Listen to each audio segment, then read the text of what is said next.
સ્વાગત છે। આજે ખૂબ અગત્યના મુદ્દાને લઈને આપની સમક્ષ અમે હાજર થયા છીએ। મિત્રો, જે પંચાયત મંત્રી છે બચુભાઈ ખાબડ પંચાયત મંત્રી છે અને એમના દીકરાઓને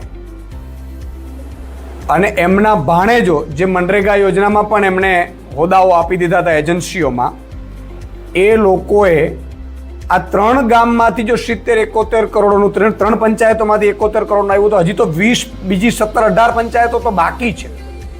અને આ 2019થી ચાલનારું કૌભાંડ છે। આ કૌભાંડનો અંદાજે 300 થી 400 કરોડ રૂપિયા સુધી પહોંચે એવી શક્યતા છે। અને ઓન પેપર બતાવ્યું છે કે ભાઈ જ્યાં એ લોકોએ પૈસા લઈ લીધા છે અને કામ થયું નથી। એક વાત એ થઈ, પંચાયત મંત્રી હોવા છતાં બચુ ખાબડ પોતે એવું કહે છે કે ભાઈ મને ખબર નથી, આ તો મારા દીકરાઓએ શું કર્યું। પોતે પંચાયત મંત્રી છે ને પોતાના જ મંત્રી મંડળમાં જો એમના જ દીકરાઓ 200-300 કરોડનું કૌભાંડ કરતા હોય અને ગુજરાતની પોલીસ એમને પકડતી હોય, અમે ડાયરેક્ટ તો વિપક્ષની વાત મૂકી દો, પોલીસ ઓન પેપર FIR થઈ છે। જ્યારે એમના જ મંત્રાલયમાં જો આટલા કરોડનું કૌભાંડ થતું હોય ને એમને ખબર ન હોય, તો પહેલી વસ્તુ તો એ છે કે એમને મંત્રી પદ માટે બેસવાની એ લાયકાત છે ખરી? પહેલો પ્રશ્ન। બીજું કે એમણે જે મંત્રી પદમાં અત્યારે પણ યથાવત છે, જ્યારે ઓપરેશન ગંગાજળની વાત કરી રહ્યા છે પ્રધાનમંત્રી શ્રી અને મુખ્યમંત્રી શ્રી, તો નાના એક કોન્સ્ટેબલ 100 રૂપિયાની લાંચ લે છે તો એની વિરુદ્ધ પગલાં લેવાય છે। જ્યારે મંત્રી પુત્રોને 200 કરોડના કૌભાંડ થયા છે ને આ તો હજી આઈસબર્ગ સમાન છે, હિમશિલાની ટોચ સમાન છે। હજી આમાં આ જો તપાસ કરવામાં આવે, નિવૃત્ત ન્યાયાધીશની અધ્યક્ષતામાં જો સીટની રચના કરવામાં આવે અને એમાંથી જો તપાસ કરવામાં આવે તો આ કૌભાંડ ઓછામાં ઓછું 500 કરોડથી વધારે તો આ મંત્રીનો જઈ શકે એમ છે। તો પહેલા તો મંત્રીને પોતાના જ મંત્રીના વિભાગમાં કૌભાંડ થયા છે અને પોતાના દીકરાએ થયા છે, એટલે 1 મિનિટ પણ એને બેસવાનો અધિકાર નથી। પહેલું એને રાજીનામું લઈ લેવું જોઈએ। બીજું, એમની વિરુદ્ધ પણ તપાસ થવી જોઈએ। આ પહેલા પણ બચુ ખાબડે ખૂબ મોટા કૌભાંડો કર્યા છે, આક્ષેપો થયા છે। અમારા ધારાસભ્ય શ્રી ચેતરભાઈ વસાવાએ વિધાનસભામાં પણ આ મુદ્દો ઉઠાવ્યો હતો, ત્યારે આ થોડી ઘણી પણ તપાસ શરૂ થઈ છે। આમાં એમના દીકરાઓ, એમના ભાણિયાઓ, એમના સગા સંબંધીઓ બધા મળી અને ગુજરાતને લૂંટવાનું કામ કર્યું છે। અને એટલા માટે અમારી માંગ છે કે બચુભાઈ ખાબડને તાત્કાલિક ધોરણે મંત્રી પદમાંથી હટાવવામાં આવે અને એમની વિરુદ્ધ પણ તપાસ શરૂ કરવામાં આવે। એમની વિરુદ્ધ તપાસ કેમ નહીં થાય ભાઈ? એમના જ દીકરાઓએ કરોડો રૂપિયાનું કર્યું છે, એમના દીકરાઓ અત્યારે પોલીસ કસ્ટડીમાં છે અને પોલીસ કસ્ટડીમાં હોવાથી પંચાયત મંત્રી જ્યારે પોતે મંત્રી પદ ઉપર હોય તો સ્વાભાવિક છે કે પંચાયતના કયા અધિકારીઓ કે કયા નેતાઓ, કયા ઉચ્ચ અધિકારીઓ એમની વિરુદ્ધ તપાસ કરશે? તુરંત જામીન લઈને છૂટી જશે। એટલે કૌભાંડમાં ભીનું સંકેલવાનું આખું ભાજપનું ષડયંત્ર છે। ભાજપે આખા ગુજરાતને લૂંટ્યું છે। બીજી અમારી તપાસ એ છે, માંગણી છે તપાસ કરવાની કે આખા ગુજરાતમાં મનરેગાનું કૌભાંડ થયું છે। ખૂબ મોટા મનરેગાના કૌભાંડમાં કરોડો રૂપિયાના ગામલા થયા છે, જેના મૃતકો છે, વિદેશમાં છે, એમના નામે પણ આ આખું કૌભાંડ મનરેગાનું આખા ગુજરાતમાં થયું છે। જમીન વિકાસ નિગમ લિમિટેડ, જે તે વખતે હું પત્રકાર હતો ત્યારે એ મુદ્દામાં બહાર આખી વિગતો લાવી હતા અને પછી આનંદીબેને તપાસ ન કરીને એ તત્કાલીન મુખ્યમંત્રી વિભાગ બંધ કરી દીધું। અત્યારે મનરેગાની જેટલી પણ યોજનાઓ, જેટલા પણ નાણાં આવે છે યોજનામાં, એ ગરીબોને 100 દિવસની રોજગારી આપવા માટે આવે છે। એક ગરીબને 100 દિવસની રોજગારી મળે તો એમનું ઘર, એનું કરિયાણું ચાલે, એટલા માટેની આ યોજના છે। એમાં 60-40નો રેશિયો હોય છે, 60% મજૂરોના, 40% માલ સપ્લાયના। તો આ તમામ બાબતોમાં બહુ મોટા કૌભાંડ ભાજપના નેતાઓએ તમામ જિલ્લાઓમાં કર્યા છે। એમાં ગ્રામ વિકાસ એજન્સી નિયામક, DDO, પંચાયત મંત્રી અને પંચાયતની આખી ટીમ, TDO સહિતની, આ એમાં સંડોવાયેલી છે। આખા ગુજરાતમાંની તપાસ કરવામાં આવે એ મારી માંગણી છે અને આ મામલે આગામી સમયમાં આમ આદમી પાર્ટી જલદ કાર્યક્રમો આપશે જ્યાં સુધી બચ્ચુ ખાબડનો રાજીનામું નહીં લેવાય। જી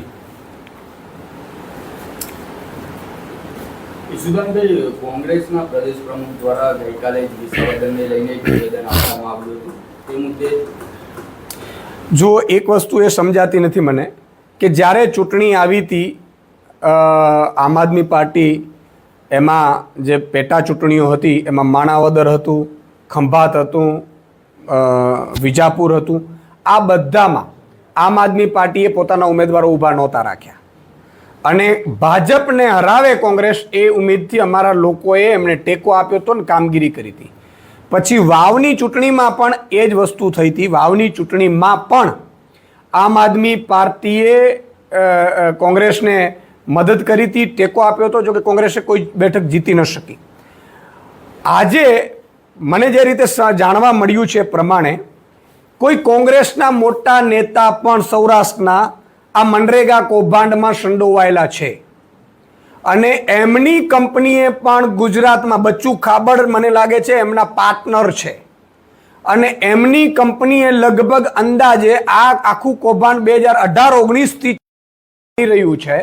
એની જો તપાસ કરવામાં આવે તો કોંગ્રેસના મોટા નેતા સહિત આખી ટીમ છે એ જેલમાં જાય એવી શક્યતા છે અને એમનું કૌભાંડનો આંકડો 2000 કરોડની આસપાસ જાય એમ છે. એ 3-4 જિલ્લાઓમાં આ એજન્સી કામ કરી રહી છે. જે કોંગ્રેસના મોટા નેતાએ એટલે કદાચ દબાણમાં આવીને કોંગ્રેસના નેતાઓએ ભાજપના દબાણમાં આવીને જેલમાં ન જવું પડે એટલા માટે તેને વિસાવદરમાં ઉમેદવાર ઊભો રાખવાનું નક્કી કર્યું હોય એવું લાગી રહ્યું છે. એટલે આ બહુ જ શંકા ઉપજાવે એવી વાત છે. અમે ભાજપને હરાવવા માટે કોંગ્રેસને મદદ કરી છે અને કોંગ્રેસની જ્યારે વાત આવી ત્યારે કોંગ્રેસ છે વિસાવદરમાં ઉમેદવાર ઊભો રાખવાનું જે આખું ષડયંત્ર રચ્યું છે એ ગુજરાતની જનતા જાણી ગઈ છે. હરિયાણાની વાત કરે છે, દિલ્હીની વાત કરે છે. અરે ભાઈ, હરિયાણા દિલ્હીની તો ત્યાંની વાત ત્યાંની છે અને ત્યારે જે તે વખતે કઈ રીતે બધા દુનિયા જાણે છે. પણ ગુજરાતમાં આમ આદમી પાર્ટીએ 4 જે તમારા વિધાયકો રાજીનામા આપ્યા ભાજપમાં ગયા અને એ સીટ ખાલી પડી તો અમે તો મદદ કરી હતી. તો સવાલ એ છે કે કોંગ્રેસના એક મોટા લીડરની પણ આમાં બચ્ચુ ખાબડમાંની સાથે સંડોવણી છે. એની તપાસ પણ આગામી સમયમાં આમ આદમી પાર્ટીની ટીમ અત્યારે ખનફોડ કરી રહી છે અને એમાં પણ એ કંપનીનો અને આ બચ્ચુ ખાબડનું બેનું મળી અને 2000 કરોડ રૂપિયાનું આ 3-4 જિલ્લામાં મનરેગાનું કૌભાંડ છે. યાદ રાખજો તમે, આ નાની શુની વાત નથી. એટલે આવો ભાઈ સરખા આપણે બે સરખા કરી અને બંને મલાઈ ખાધી છે અને ગુજરાતની જનતાને લૂંટવાનું કામ કર્યું છે. એની સામે આમ આદમી પાર્ટી અમારું સ્ટેન્ડ ક્લિયર છે. અમે આગામી સમયમાં દાહોદમાં પણ દાહોદની જનતા વચ્ચે પણ અમે જશું. દાહોદની જનતાને આ કૌભાંડો ખુલ્લા પણ પાડીશું અને જે પણ કોંગ્રેસના નેતાની પણ સંડોવણી છે એને પણ ખુલ્લી પાડવામાં આવશે. એની વિરુદ્ધ પણ પગલાં લેવામાં આવે એમ માંગ કરીએ છીએ. જે રીતે ગુજરાત પબ્લિક સર્વિસ કમિશનની આખી જે ભરતીઓ થઈ રહી છે શંકાના ઘેરામાં આવી રહી છે. ગુજરાતના ખૂબ બધા જે ગરીબો, વંચિતો, શોષિતો, ખેડૂતો, સામાન્ય વર્ગના લોકો એના દીકરાને પોતે સરકારી અધિકારી બને એ માટેના પ્રયાસ કરી રહ્યા છે અને ખૂબ મહેનત કરી રહ્યા છે. ગાંધીનગરમાં 3-3, 4-4, 5-5 વર્ષથી ધામા નાખીને અથવા તો કોમાં ક્લાસીસમાં ધામા નાખીને એ જીપીએસસીની પરીક્ષા આપવા મથી રહ્યા હોય છે. ત્યારે આ જીપીએસસીમાં હમણાં જે ઇન્ડસ્ટ્રીયલ સેફ્ટી એન્ડ હેલ્થ ઓફિસરની જે ISHOની જે ભરતી થઈ એમાં જે પેનલમાં બેઠેલા વ્યક્તિ જે જીપીએસસીની પેનલમાં બેઠે છે એ ઇન્ટરવ્યૂ કરી આવે છે અને એને પાછું પેનલમાં બેસવા દેવામાં આવે છે અને એને હજી રદ કરવામાં નથી આવી ભરતીને. આ તો કયું મોટું આટલું મોટું કાંડ. એટલે ST SC OBCના જેટલા પણ ઉમેદવારો છે એને નિરાશા છવાઈ ગઈ છે. એક પર્ટિક્યુલરી ગુજરાતમાં આ વર્ગ ઉપર અત્યારે ભાજપે તરાપ મારી છે કે એ લોકો છેવાડામાંથી આવે છે, એ છેવાડામાં જ રહે, આજીવન એ નાના નાના મજૂર જ બની રહે એવો એક ષડયંત્ર છે.